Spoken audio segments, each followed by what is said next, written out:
নিচ্ছি আমার চ্যানেলে, ওয়েলকাম টু মাই চ্যানেল। নিচ্ছি বলে আমি করবো না, আরও একটা রবিবারের ফাটাফাটি ব্লগ নিয়ে হাজির হয়েছে। আর আজকে তোমরা দাদাভাই তো এসে গেছে, তোমরা তো ব্লগে দেখতেই পেয়েছো। তো দেখি আজকে কী কী রান্নাবান্না করতে পারি। ও হ্যাঁ, অনেকে ভাবছো গলার চেনটা কোথায় গেলো, তাই তো। আরে গলার চেনটা খুলে রেখে দিয়েছি, কালকে একটু বেরিয়েছিলাম, যেহেতু ছেলের স্কুলের অনুষ্ঠানে গিয়েছিলাম, তো সেখান থেকে সব কিছু গয়নাঘাটি খুলে টুলে অন্য কিছু পরে গেছিলাম। তো যাই হোক, সেগুলো আবার পরে পড়বো। আজকে একটু অনুষ্ঠান আছে, যাবো। তোমরা সঙ্গে থাকো, পুরো ব্লগটা দেখতে থাকো, কোথায় যাচ্ছি, কোন অনুষ্ঠান আছে, সব কিছু শেয়ার করবো। তো বৃষ্টির দিন আজকে একটুখানি অন্যরকম ফিলিংস আছে। তো চলো ঘরে যাওয়া যায়। সকাল থেকে আজকে বৃষ্টি, এখন খাবার বানাই তাড়াতাড়ি করে। তো আজকে চাউমিন বানাবো না এগরোল বানাবো ভাবছি সকালে টিফিনটাতে। ছেলে তো চাউমিন করে পাগল হচ্ছে, তো ভাবছি ছেলেকে এগরোল চাউমিন বানিয়ে দিই, আর তোমার দাদাকে একটু এগরোল বানিয়ে দিই। তো এটা নীলকণ্ঠ ফুল গাছটা আমার। চলো সঙ্গে থাকার ভিডিওটা কন্টিনিউ করো। সকালবেলা থেকেই কারেন্ট চলে গেছে, কি অন্ধকার দেখো চারিদিকটা। তোমাদের সাথে ভিডিও শেয়ার করবো কী করে বা করবো বলো, এত অন্ধকার চারিদিকটা। তারপরে বৃষ্টির দিন, এমনি আলো কম। তো চলো রান্নাঘরে এখন যাওয়া যাক। রান্নাঘরের পরিস্থিতি দেখতেই পাচ্ছ, গ্যাসটা এখনও ভালো করে মোছা হয়নি, এই দেখো। তো গ্যাসটা আগে একটুখানি হালকা করে মুছে নিই। সেরকম কিছু না, রাতে রুটি করা হয় তো বাসি গ্যাস রান্না করতে নেই। ছোটোবেলায় মাকে দেখতাম উনুনের মতো রান্না করতে।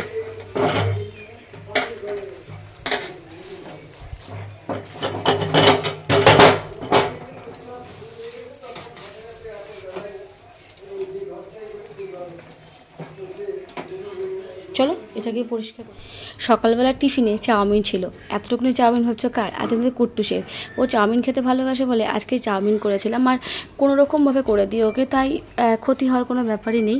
আর এই দেখে দেখো, কালকের কটা বাসি রুটি ছিল, কী করবো ভাবছিলাম, তখন দাদাভাইকে এগুলো দিয়ে এগুলো বানিয়ে দিলাম, ওগুলো খেয়ে নিয়েছিল। আর আজকে যেহেতু আমাদের এক জায়গায় যাওয়ার ছিল, তো একবেলার মতন আমাদের মাছ এনেছিল। এগুলো কী মাছ বলো তো? আমি বলে দিচ্ছি, এগুলো গ্লাস কাপ মাছ। কারা কারা খাও গ্লাস কাপ মাছ আমাকে কিন্তু বলো। খেতে মাছটা ভালোই ছিল। তো সকাল সকাল রান্নাবান্না সেরে নিয়েছিলাম খুব তাড়াতাড়ি করে, কারণ সানডের দিনকে আবার এক জায়গায় যাওয়ার আছে। তো রান্না সবটা শেয়ার করিনি, কারণ সেরকম রান্না কিছু করিনি। মাছের ঝোল, ডাল, ভাত, এরকম আর একটা ভাজা টাজা ছিল আর কি। এই ছিল আজকে সকালবেলার দুপুরবেলার আমাদের মেনু। তারপরে কি রেডি হয়ে নিয়েছিলাম যাব বলে। আর তার আগে তোমাদের কি বলি, অনেকের অনেক রাগ আছে বলো, অনেকদিন ভিডিও ছাড়ি না বলে। তোমাদের কাছে ভাববে হয়তো যে কল্পনা ভিডিও কেন ছাড়ে না, ভিডিও কেন দেখে না, ভিডিও ছাড়ার ভিডিও দেখা সবটাই যেন আমার কাছে এখন অনেকটা ভারী হয়ে গেছে। তোমরা তো জানোই, যারা সংসারে একা কাজ করে সবটা সামলে ভিডিও বানাও, তারা কতটা কষ্ট হয়। আর এখন না আমার শরীরটা জানি না কবে থেকে অনেক দিন যাবত শরীরটা দুর্বল হয়ে গেছে। আমি যদি একটা না একটা কাজ করার পর আরেকটা কাজের আমার এনার্জি থাকে না। আর ভিডিও বেশিরভাগ টাইমটাই আমি রাত জেগে এডিটিং করতাম, এখন আর রাতই জাগতে পারি না, দিনের বেলায় তো টাইমই পাই না, এই কারণে ভিডিও দেওয়া হয় না। আর যাই হোক, আমরা রাত্রিবেলায় বেরিয়ে গেছি, এই যে রেডি হয়ে। প্রচণ্ড বৃষ্টি হচ্ছিলো, বৃষ্টিটা থামার পরে বেরিয়েছি, তখন রাত বাজে 9টা। পরিবারের সবাই গেছিলাম। তোমাদের দাদাভাইকে অনেক দিন পর কোনো অনুষ্ঠানে পেয়েছি, থাকেই না এখানে, তো অনুষ্ঠানে যাবে কি করে। তাই সেই অনুষ্ঠানটা এই অনুষ্ঠানটা আমার খুব ভালোও লেগেছিলো, আর মজাও করেছিলাম খুব আমরা। তো এটা ছিল আমাদের রিলেটিভের ছোট্ট একটা বেবি গার্লের বার্থডে। তো তার বার্থডেতেই আমরা এসেছি সপরিবারে। তো খুব হইচই হচ্ছিল, বিভিন্ন রকম স্টলও বসেছিল, ফুচকা স্টল, কফি স্টল, আর তাছাড়া বার্থডে খাওয়া দাওয়া বেশ সমস্ত জমজমাট ছিল। কিন্তু হ্যাঁ, শেষ করো না কিন্তু, এরপরও আরও কিছু আছে যেটা তোমাদের সাথে শেয়ার করব। আর যেসব বন্ধুরা আমাকে ভালোবেসে প্রতিদিন দেখো, তাদের তো ধন্যবাদ ছোট করব না। আর যারা নতুন দেখছো আজকে, তাদের বলবো যদি ভালো লাগে তোমরা কিন্তু অবশ্যই লাইক কমেন্ট করে শেয়ার করে সাবস্ক্রাইব করে দিও। কেমন আর আমাকে কেমন লাগছে এই শাড়িটা পরে। এই শাড়িটা কিন্তু গত বছর পুজো তোমাদের দাদাভাই আমাকে দিয়েছিল গিফট, পুজোর উপহার হিসাবে। এটা অর্গানজা একটা শাড়ি আমার। তো এই দেখো বাবা মার, এই দেখো বেবি গার্ল যার কথা বলেছিলাম তার বার্থডে। দেখো এখানে ভিডিও শ্যুট হচ্ছে, ফটোশ্যুট হচ্ছে। তো যাই হোক, আমরা একবার চলে গেছিলাম খাবার টেবিলের ওখানে। আর বাচ্চারা তো খেলাধুলা তো করবেই। খাবারে ছিল মাটন ছিল, তারপরে পোলাও ছিল, তারপরে নানপুরি ছিল, চানা মশলা ছিল, মিষ্টি, তারপরে রসমালাই, এইসব টুকটাক যা যা থাকে আর কি একটা। তাই আর সবার প্রথমে দিয়েছিল কেক। তো কেকটা খেতে খুব ভালো ছিল, কিন্তু আমার কষ্ট হচ্ছিলো কুট্টুসকে দেখে। এত কাজ ছিল যে বলার মতো না। লাস্টে গেঞ্জিটা খুলে ওকে বসিয়ে দিয়ে দিয়েছিলাম, কিছুই খেতে পারিনিও। যাক, এটা পরের দিনের সকালটা দেখো, ঘুমের থেকে উঠেই দেখি বৃষ্টি পড়ছে। বৃষ্টি আর বৃষ্টি, সে কটা দিন এই ভিডিওটা অনেক দিন আগে, প্রায় 1 মাসের কাছাকাছি এই ভিডিওগুলো, তখন কিন্তু রোজ বৃষ্টি হচ্ছিল। আর বৃষ্টিতে এতটা ঝিরি সারাদিন বৃষ্টি হচ্ছিলো, কোথাও যাওয়া ছিল না। আর জন্মদিনের বাড়ি থেকে বেলুন নিয়ে আসবে না তা কি হতে পারে? তোমাদের কুট্টুস এক ঝাঁক বেলুন নিয়ে এসছে। এই যে দেখছো সজনে গাছটা একদম আমাদের ঘরের মধ্যে ঢুকে পড়েছে, এটা কিন্তু আমাদের বাথরুমের পাশে। তো এটাকে কেটে দিতে হবে, বর্ষাকালে গাছপালা বেড়ে একবারে। তো ঘরের লাইটটা জ্বালিয়ে দিই চলো। সবাই ঘুমাচ্ছে।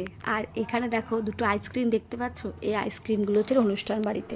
তখন আর খেতে পারিনি, বাড়িতে নিয়ে চলে এসেছিলাম, কিন্তু পরের দিন দেখি নষ্ট হয়ে গেছে, তাই এটা আর খাওয়া হবে না। আর এগুলোকে এখন আমাকে ক্লিন করতেই হবে, কারণ সকালবেলা উঠেই যখন এগুলো পরিষ্কার করতে নামছিলাম, তোমাদের দাদাভাই তো ঘুমিয়ে আছে, পা চরণ দেখতেই পাচ্ছ। লাইট জ্বালালে ওর হয় বিরক্ত, লাইট কেন জ্বালিয়েছো, কী করবো বলো, অন্ধকার ঘর কি পরিষ্কার করা যায়? চুপচুপ চুপচুপ করে কাজগুলো করছিলাম, মানে আমি সারা শব্দে যদি একটুখানি পেয়ে যায় তাহলেই চিৎকার করে উঠবে, কেন পরিষ্কার করছো এখন, পরে করতে পারবে না। আচ্ছা তোমরাই বলো, সংসারের কাজ কি সব ছেলেরা বোঝে না, কিন্তু তারা তো ভাবে পরে করবে। আরে পরে করতে গেলে তো আমাদের আর সময় পাওয়া যায় না। যাই হোক, দেখতে দেখতে ঘরের কাজগুলো মোটামুটি কমপ্লিট করে ফেলেছি। আর এই যে তোমাদের ক্লের বাস্কটা, তোমাদের কুট্টুস বারবার নামায় আর ওঠায়, আর এইগুলো তো আমার নিত্য করে, মানে প্রতিদিন পরিষ্কার করতে, নাহলে ধুলো পড়ে যায়। তো ভালো করে আমি ক্লিন করে নিয়েছি, ঘর ধোয়া, ঝাড় দেওয়া, মোছা, টু জেড সকাল সকাল সেরে নিয়ে তারপরে আবার নিচে রান্না করতে যাওয়া। তো বুঝতেই পারছো, সমস্ত কাজ একা হাতে দৌড়াদৌড়ি করবে, মানে মোটামুটি দৌড়াদৌড়ির মতন লেগে যায়। আর এই দেখো অ্যাটাচিটা এখনও আমার তোলা হয়নি, বুঝতেই পারছো তাহলে এটা কতদিন আগের ব্লগ। তো এটাকে এখনও আমি তুলতে পারিনি, আমি ভেবেছি এটাকে ওপরে রেখে আসবো, তুলবো, তোমরা দেখতেই পারবে, সবটাই সঙ্গে থাকো আর দেখতে পারবে। দেখছো আমি ঘর বারান্দা সব ঝাঁট দিয়ে নিচ্ছি। আর এই যে চেয়ারের ওপর যে জামা কাপড়গুলোর ভুর পড়ে আছে, এইগুলোকে আমি যত গুছিয়ে চেয়ারটাকে ফাঁকা করি, পরের দিন দেখি আবার কিছু না কিছুভাবে জমে গেছে। মানে এটা যে কিভাবে হয় আমি নিজেও মাঝে মাঝে বুঝতে পারি না। এই যে বাসনপত্রতে চলে এসেছি মাজতে, বেসিনের বাসনগুলো মেজে টেজে নিয়ে তারপরে ঘরের অন্যান্য কাজ করবো। তো চলো বেসিনের বাসনগুলো আগে মেজে নিই টপ টপ করে।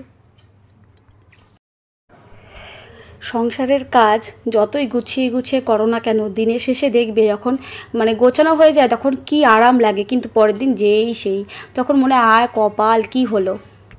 যাই হোক, আজকে রান্না কী হবে বলো তো, ভাবছো তাই তো, গতদিন তো মাছ করেছি, আজকে কি করব, আজকে রান্না করব, আজকে যেহেতু সোমবার, তো রান্না করব আছে এইটা হচ্ছে মটরের ডাল। তো মটরের ডালের ধোকা করব আমি, তোমরা কারা কারা খাও, ধোকা খেতে ভালোবাসো আমাকে কমেন্ট করে বলো। তো আমি এটার মধ্যে একটু কালো জিরে ফোড়ন, একটু হলুদ, একটু নুন দিয়ে এটাকে ভালো করে ফেটিয়ে নিয়েছিলাম মিক্সিতে। তারপরে এটাকে বরফির মতন কেটে কেটে তেলের মধ্যে একটু নেড়ে নিয়েছিলাম তার আগে, তারপরে বরফির মতন কেটে কেটে রেখে একটু এটাকে ভেজে নিয়েছিলাম। খেতে কিন্তু বেশ ভালো হয়, তোমরা বাড়িতে যারা করে করে খাও অবশ্যই তো জানো, যারা করো না তারা কিন্তু করে খেতে পারো। দেখবে গরম মশলা, ঘি গরম মশলা দিয়ে রান্না করবে, আদা বাটা জিরে বাটা দিয়ে, নিরামিষ হিসাবে কিন্তু এটা পারফেক্ট। আর এখানে উচ্ছে ভাজা ছিল হচ্ছে আলু দিয়ে, জিরি জিরি করে কুচু কুচু করে কেটে করেছিলাম। আর এই দেখো আমার ঝোলটা নেমেও গেছে। এরপরে আমি বসেছি বাসনপত্র নিয়ে। কি বাড়ি ছেড়ে চলে যাচ্ছি এটাই ভাবছো তাই তো? হ্যাঁ রে হ্যাঁ, আমি বাড়ি ছেড়েই চলে যাচ্ছি। থালা ঘটি বাটি সব বের করে নিয়েছি যে আমি এবার আর থাকবো না এই বাড়িতে, এত কাজ করতে আর ভালো লাগছে না, তাই আমি আমার বাসনপত্র নিয়ে বেরিয়ে যাচ্ছি। আরে না না বন্ধুরা, তোমরা এত ভয় পেয়ে যেও না। বাড়ি থেকে বেরিয়ে গেলে আমার ছোট্ট কুট্টুসটা কোথায় যাবে, আর আমি বা বাড়ি থেকে বেরিয়ে কোথায় যাব? এত থালাগটি বাটি বার করার একটাই উদ্দেশ্য, তোমাদের দাদাভাই তো চলে যাওয়ার সময় এই বাসনগুলো নিয়ে যাবে। কেন বলো তো, সেটাও আছে, পরের ব্লগে বলবো। আজ রাখি পূর্ণিমা, তো সবাইকে আমার তরফ থেকে রাখি পূর্ণিমার অনেক শুভেচ্ছা। আমার যারা ছোটো আছো তাদেরকে রাখি পূর্ণিমার অনেক ভালোবাসা। তো আজকে রাখি পূর্ণিমার দিনকে সকাল সকাল ভেবেছিলাম অনেক কিছুই হবে, কিন্তু রান্নাটা তাড়াতাড়ি করে সেরে নিই। এখন বেরোচ্ছি, একটু কুট্টুসের শরীরটা ভালো নেই, ডাক্তার দেখাতে যাচ্ছি, আর তারপরে এসে নিয়ে ঘরের পুজো দেবো। তো আই হোপ তোমাদের ভিডিওটা ভালো লাগছে। গতকাল অল্প একটু দেখিয়েছিলাম, গতকালের ভিডিও আর আজকের ভিডিও মিলিয়ে তোমাদের সাথে শেয়ার করতে চলেছি। তো চলো সঙ্গে থাকো। এখন রেডি হয়ে নিয়েছি, কুট্টুসের বাবা রেডি হলেই হয়ে যাবে, ওটা ওদের দাদা ভাই। তো এখন নিচে যাবো, নিচে গিয়ে চলো সঙ্গে থাকো, ভিডিওটা কন্টিনিউ করো। তো একদমই ভালো না, মেঘ করে বসে আছে, বেরোবো তো বলছি, তুই যা মেঘ করেছে এখনই না নেমে পড়ে। ডাক্তার দেখিয়ে আসার পরে কুট্টুসের দিদি, এটা পাশের বাড়ির, তো ওকে রাখি পরাচ্ছিলো, আমি ওকে চকলেট দিচ্ছিলাম, করে আমি কিনে নিয়ে এসেছিলাম এগুলো, তো ওকে দুটো চকলেট দিচ্ছিলো। আর এরও একটা বড় দিদি আছে, ও এখন দৌড় মেরে যাবে ওকে রাখি পরাতে। তো এই ব্লগটা না অনেক কদিন ধরে আমি মানে 2-3 দিনের ব্লগ একসাথে শ্যুট করে অল্প অল্প করে শেয়ার করছি, কারণ একদিন তো সম্ভব না। আর ওর শরীরটা ভালো না থাকলেও কিন্তু ও সব সময়ের জন্য এনার্জেটিক নিয়ে চলাফেরা করে, দেখতেই পাচ্ছ তোমরা। কুটুসের শরীর খারাপ, ডাক্তার থেকে আসলাম, তারপরেও সবাইকে রাখি পরাচ্ছ, দাদুকে, ঠাম্মাকে, পাশের 2 দিদিকে, এবং সবাইকে চকলেট দিচ্ছে। তো রাখিটাকে পরানো হয়ে যাচ্ছে, ওই দেখো। আর এত ভালো লাগছিলো দেখতে, মানে আমার এইটুকু একটু শিশু যে রাখি বেঁধেই চলেছে, মানে বাদ দিতে পারে না, সেটাকে শুধু পেঁচিয়ে যাচ্ছে। যাক, আমার এই দেখলে চলবে না, আমাকে যেতে হবে বাজারে। তো বাজারে চলে এসেছি আমি তোমার দাদাভাইকে নিয়ে। কেনাকাটা করতে সবজির বাজারে। তো এইটা হচ্ছে আমাদের কৃষ্ণনগরের ঘূর্ণির বাজার। তো আমি এই বাজারে ফার্স্ট টাইম আসলাম, কারণ ঘূর্ণিতে আমার আসাই হয় না, কোনো দরকারে পড়ে না বলে। তো বিশাল বড় বাজারটা, আর আমি সবজিগুলো দেখছিলাম। আর এখানে এই বেগুনটা কেন যাচ্ছি, তো দাদাভাই বেগুন পোড়া খাবে বলেছে। এই গরমের মধ্যে বেগুন পোড়া যদিও কেউ খায় না, কিন্তু ওর ইচ্ছে বেগুন পোড়া খাবে। তো দোকানদারকে বলছিলাম বেগুনে পোকা হবে না, তো বলছে না না একদম পোকা হবে না। এই বলে আমি বলছে কেটে দেবো, আমি বলছি কি হ্যাঁ কাটেন। যেই না কেটেছে অমনি দেখে বেগুনের মধ্যে পোকা, ব্যাস উনি নিজেই রেখে দিল, দেখতেই পাচ্ছ। তারপরে এখান থেকে আর বেগুন নেওয়া হয়নি। হ্যাঁ বেগুন নিয়েছি, অন্য জায়গা থেকে নিয়েছি, আর একটা তালও নিয়েছি। এই দেখো উনি বলছে কেটে দেবো, হ্যাঁ আমি ঠিক হ্যাঁ কেটে দেন। তো বাজারটার প্রতিটা দোকান আমরা ঘুরে ঘুরে জিনিস কিনেছি, বেশ ভালোই লাগছিলো। বরের সাথে সবজি বাজার করতে যাওয়ার মজাটাই কিন্তু আলাদা। আমার না এগুলো করতে ভীষণ ভালো লাগে, ছোটো থেকে খুব শখ। সবজির বাজার যাবো কিন্তু ভালো মতন কিনতে পারতাম না, মায়ের পেছন ছুটে বেড়াতাম, মা কিন্তু আমি আঁচলটা ধরে ঘুরে বেড়াতাম। এইভাবে আর কি সবজির বাজারে যাওয়া আমার। কিন্তু বড় হয়ে যাওয়ার পরে, মানে বিয়ের পরে এই বরের সাথে ঘুরে বেড়ানো সবজি, বা আমি নিজে দু একটা কেনাকাটা করা। এখান থেকে আলু, যেমন আলু নিয়ে নিয়েছি, তারপরে আদা পেঁয়াজ রসুন যা লাগে টুকিটাকি, মানে বাজারে ঢুকলে না সব নিতে ইচ্ছা করে, এটা নেবো না ওটা নেবো সেরকম। কিন্তু জিনিসের যা দাম, যেটাতে হাত দিই হাত একদম ছ্যাত করে ওঠে, হাতটা সরিয়ে নেওয়ার মতন। কিছু করার নেই, সবজি তো খেতেই হবে। তারপরে এসছি এই দোকানের বেগুনগুলো বেশ ভালো ছিল সত্যি, মানে বেগুন পোড়া খেতে পেরেছি আলটিমেট আমরা। আর তালের যে কী ভীষণ দাম, এই ছোট্ট একটা তাল আমি নিয়েছিলাম, 1 আটির তাল হয়েছিল, এটা বেশ ভালোই ছিল।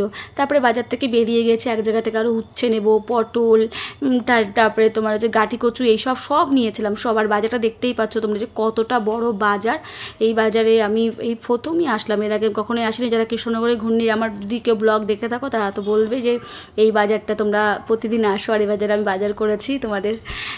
তো ভালোই লাগছিলো আমার। তো বেরিয়ে গেলাম বাজারহাট করে, তোমাদের দাদাভাই বাইক আনতে গেল, আর আমি দাঁড়িয়ে রাস্তাঘাটগুলো দেখছিলাম, কারণ এই রাস্তায় আমার আসা হয় না। তোমাদের সাথে একটু শেয়ার করলাম।